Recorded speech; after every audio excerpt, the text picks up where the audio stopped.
saya punya keyakinan tidak mungkin tanpa alasan seorang ketua otorita IKN itu mengundurkan diri dan wakilnya secara tiba-tiba.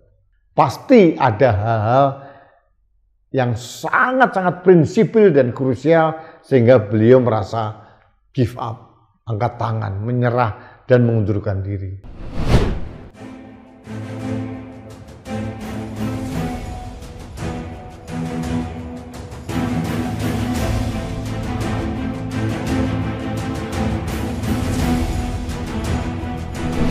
Halo sahabat Indonesia, kita bertemu kembali dalam Opini Rudy. Sahabat Indonesia, hari ini di semua media mainstream ada berita yang cukup menarik. Apa itu? Ketua Otorita IKN Bambang Susantono dan wakilnya secara mendadak mengundurkan diri. Dan katanya pengunduran dirinya sudah diterima oleh Presiden dan Presiden menunjuk Ketua Otorita IKN secara PLT adalah Menteri Basuki Hadi Mulyono dan wakilnya adalah Raja Juli. Ada yang menarik ini, bagi saya misteri ini. Karena tidak ada angin, tidak ada hujan, tidak ada berita-berita yang mendahulunya. Tiba-tiba Pak Bambang Susantono yang cukup sukses selama ini menangani pembangunan IKN yang belum apa-apa ini, tiba-tiba mengundurkan diri. Ini pasti akan menjadi pertanyaan publik, ada apa? Banyak spekulasi yang akan beredar. Sudah pasti Pak Bambang Susantono tidak akan berbicara. Tapi pada saat kita melihat ketua dan wakil ketua otorita IKN mengundurkan diri secara bersamaan, sudah pasti ada sesuatu yang sangat krusial. Bisa jadi ini adalah pemaksaan agar IKN itu digenjot habis-habisan, sesuatu yang sangat tidak mungkin. Itu mungkin hanya mitos legenda Bandung Bondowoso saja yang bisa melakukan hal itu. Atau mungkin minjem Sangkuriang misalkan, legenda dari Jawa Barat, untuk membangun istana hanya dalam waktu sekian jam. Ini menarik sekali, harus kita telaah karena ada rencana Presiden ingin bulan Juli, bulan depan ini harus pindah ke sana sebagian. Kemudian tanggal 17 Agustus peringatan kemerdekaan Republik Indonesia yang ke-79 akan dilaksanakan di IKN. Ini memang seperti memaksakan diri gitu. Coba bayangkan, kalau kita melaksanakan upacara di sana, pasti akan ada sekian ribu orang terlibat gitu.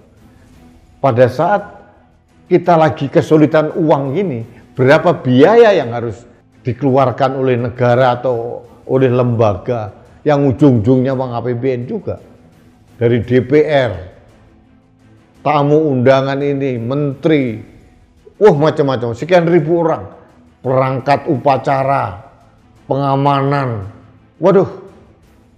memaksakan diri.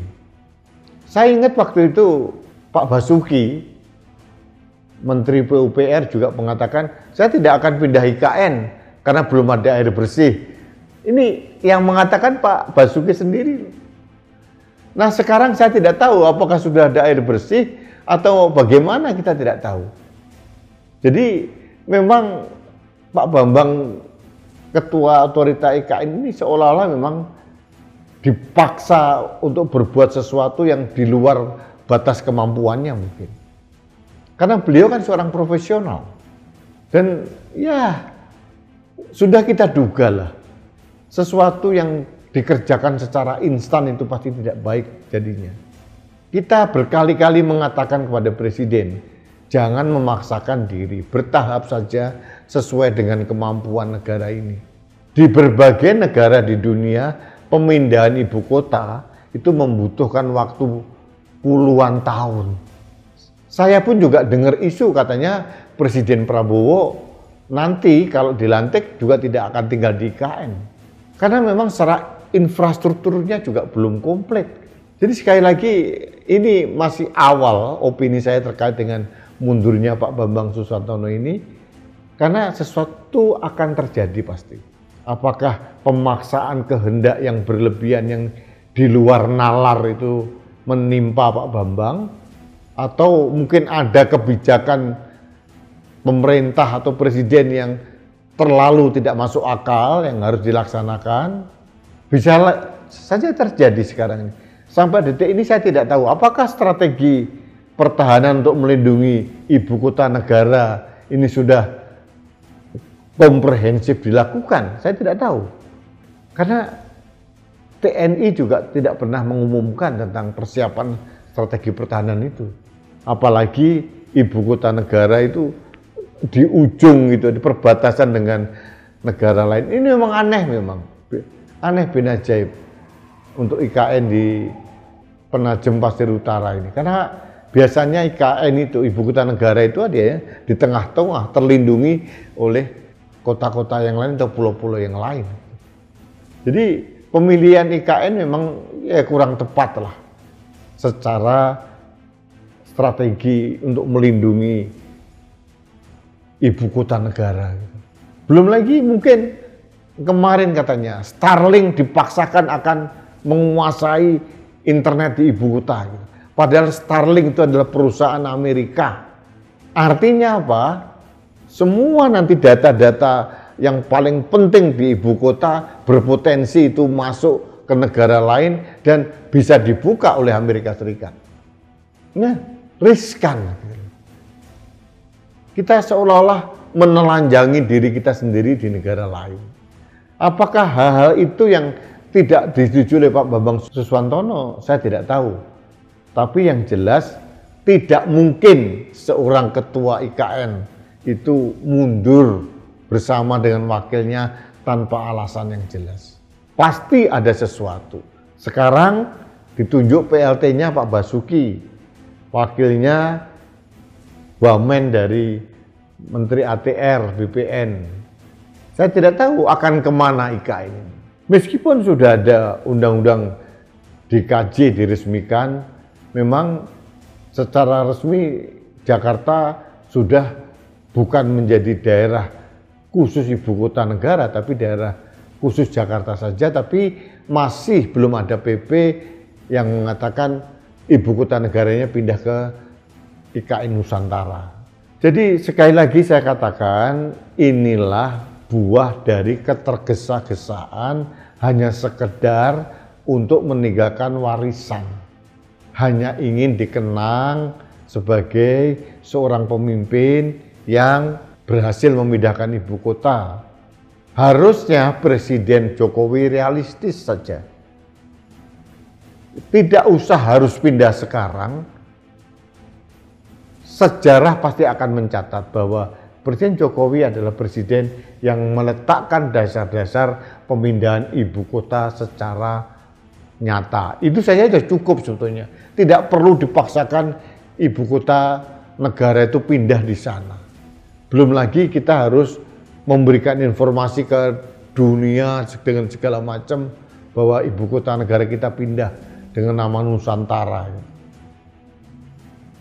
Jadi ini menarik nanti, ini pasti akan berlanjut karena saya akan mengulik-ulik terus apa yang terjadi dengan ibu kota negara kita pada saat orang yang paling bertanggung jawab, itu Pak Bambang, tiba-tiba mengundurkan diri.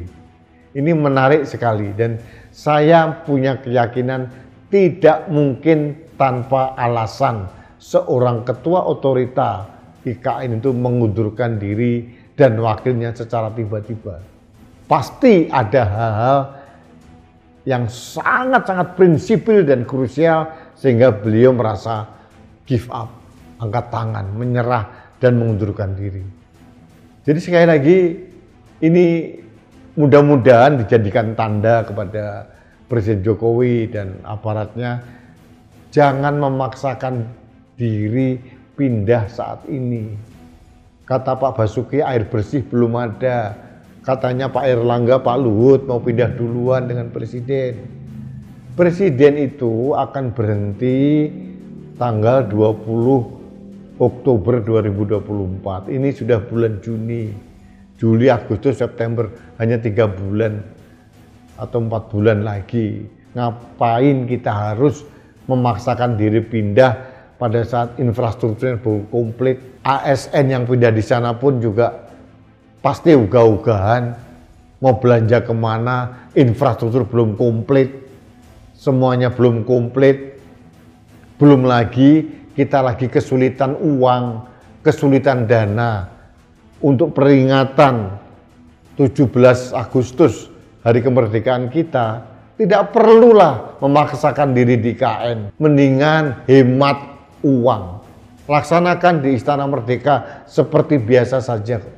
Itu jauh lebih realistis, jauh lebih efisien menghemat anggaran negara.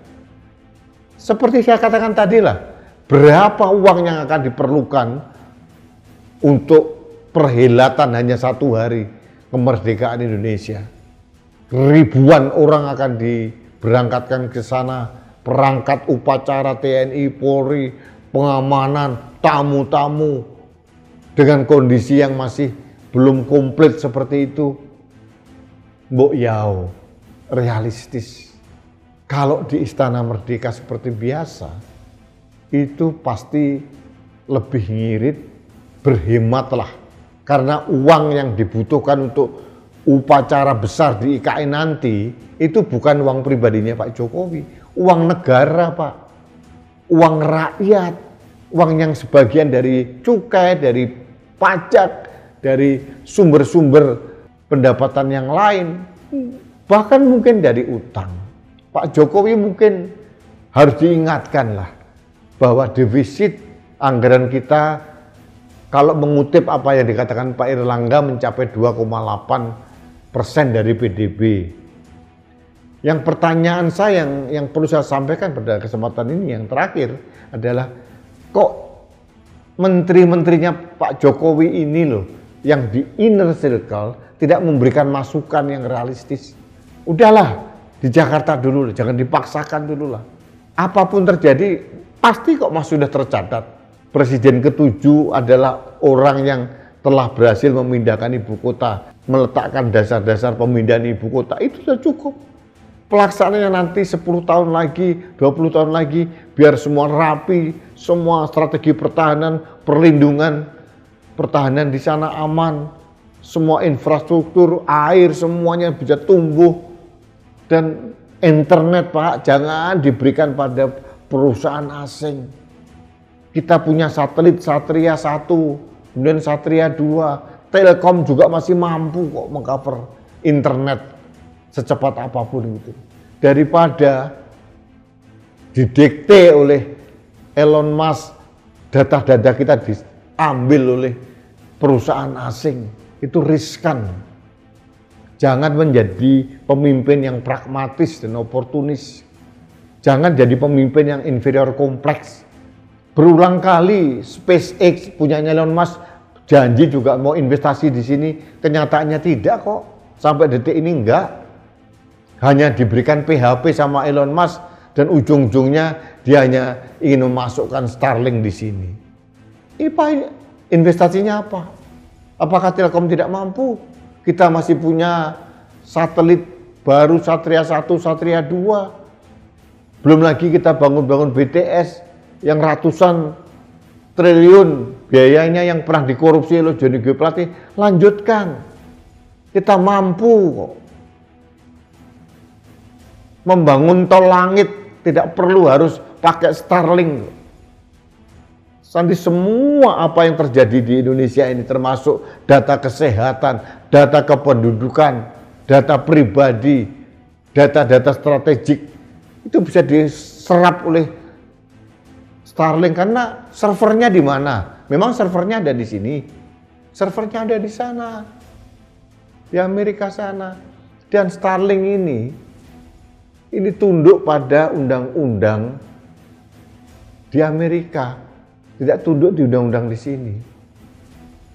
Jadi ini saya harus sampaikan, ini mungkin salah satu dugaan saya, pemaksaan pembangunan IKN yang tidak masuk akal, kemudian belum mampunya kita untuk menjaga strategi melindungi secara pertahanan ibu kota, belum lagi Starlink, belum apa-apa, infrastruktur yang dipaksakan segera. Ini mungkin menjadi alasan utama mengapa kepala otorita IKN akhirnya mengundurkan diri beserta wakilnya. Jadi ini harus dimaknai tanda bagi semesta bahwa di IKN ada sesuatu yang terjadi.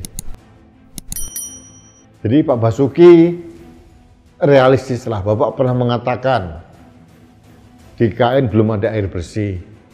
Bapak harus jujur. Seorang Basuki Hadi Mulyono ini dikenal orang Indonesia sebagai orang yang pekerja keras, orang jujur, dan Bapak jangan menggadaikan integritas Bapak hanya demi kepentingan politik. Toh Bapak sudah 10 tahun jadi menteri, Pak, tidak perlu lagi jadi menteri lah. Bapak akan dikenang sebagai tokoh hebat yang berintegritas daripada Bapak harus membohongi diri sendiri untuk kepentingan politik sesaat. Terima kasih sahabat Indonesia, terima kasih Anda telah mengikuti Opini Rudy. Kita bertemu kembali dalam Opini Rudy selanjutnya. Salam satu Indonesia, salam Pancasila, salam Indonesia yang jujur dan berintegritas. Saya Rudy S. Kamil.